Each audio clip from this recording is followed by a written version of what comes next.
everyone, I'm Jane. I'm a fourth-year PhD student in economics from the Ohio State University, and I'm very happy to share my recent study, Long-Term Effects of Childhood Exposure to Persecution, with you.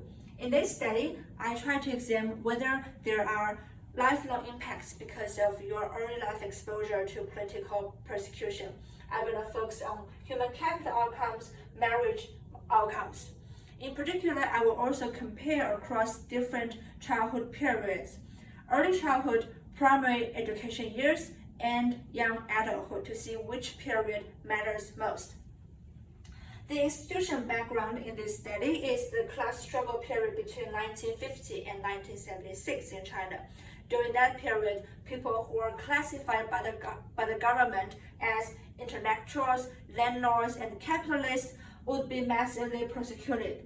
So, your family class, which is coded by the government, is highly associated with the probability whether or not your family is going to be persecuted.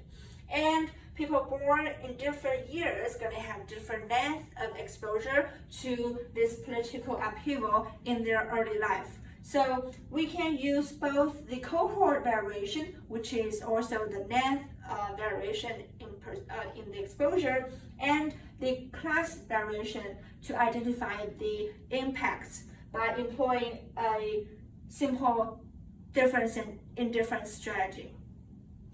By comparing the outcomes across the two groups, people come from the persecuted groups gonna have worse human capital outcomes if they have longer early life exposure, and we can see that visually from these graphs.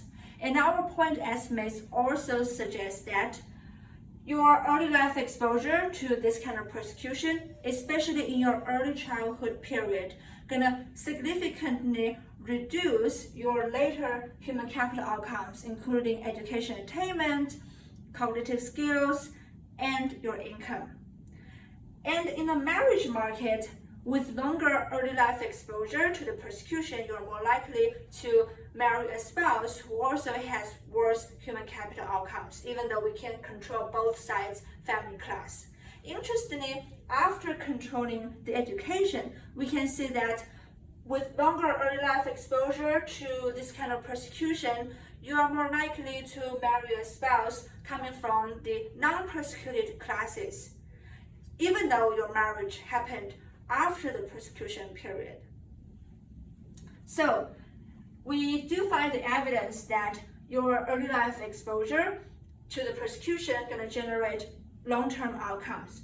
And then we also show that the most critical period is the early childhood between 0 to 6. We try to explain these outcomes by exploring different mechanisms. We explore health and education. However, education cannot fully explain the outcomes in the marriage market as some people expected.